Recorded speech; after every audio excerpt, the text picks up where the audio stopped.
পারতপক্ষে ফজরের 4 রাকাত নামাজ ফরজ 2 রাকাত এসে মসজিদে জামাতে পড়বেন, অন্তত সুন্নাত 2 রাকাত বাড়িতে পড়বেন বা তাহাজ্জুদ পড়ার অভ্যাস করবেন। নবীজি বলেন লা তাজআলু বুয়ুতাকুম মাকাবির, তোমরা তোমাদের ঘরগুলিকে কবর বানিও না।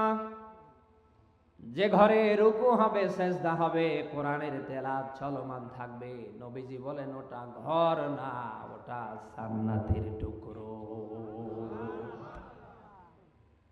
সে ঘর এই দরকার আছে না? এজন্য আমরা প্রত্যেকেই নিয়ত করি আমাদের ঘরগুলি যেন আমরা বরকত দিয়ে ভরাতে পারি। পারবো না ইনশাআল্লাহ? আজ আপনারা দেখেছেন ডক্টর মিজানুর রহমান আজহারি লালমনিরহাট জেলায় 1 থেকে 1.5 ঘন্টা কথা বলেছে। লক্ষ লক্ষ মানুষের সমাগম। আল্লাহু আকবার! কি সম্মান, কি মর্যাদা আল্লাহ তারে দিয়েছে।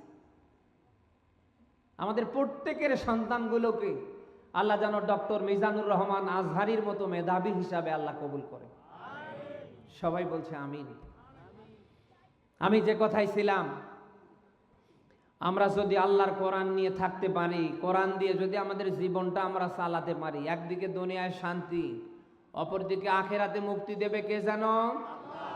কিয়ামতের কঠিন মুসিবতের দিন যখন কায়েম হবে, সেদিন এই কোরআন কারোর পক্ষে যাবে, আবার কারোর বিপক্ষে যাবে।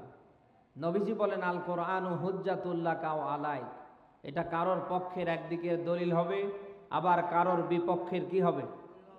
বলেন বলেন। দুনিয়ায় যারা কোরআন নিয়ে বাঁচতে পারবে, যাদের জীবন জিন্দেগি আল্লাহর কোরআন দিয়ে চলবে, কিয়ামতের ময়দানে কোরআন তাদের সুপারিশ করে জান্নাত পর্যন্ত নেবে। সে কোরআনের পক্ষে থাকতে রাজি আছেন তো? যদি কোরআন থেকে মাইনাস হয়ে যান, মুখ ফিরিয়ে নেন, আপনার দুনিয়াও শেষ হবে, আপনার আখিরাতও শেষ হবে। আপনি সূরা তাহা 124 নম্বর আয়াত দেখবেন, 1500 বছর পূর্বে আল্লাহ ব্যাখ্যা দিয়েছেন ওয়ামান আ'রাদা আন যিকরি ফাইন্না লাহু মাঈশাতান দনকা। বলেন আল্লাহু আকবার।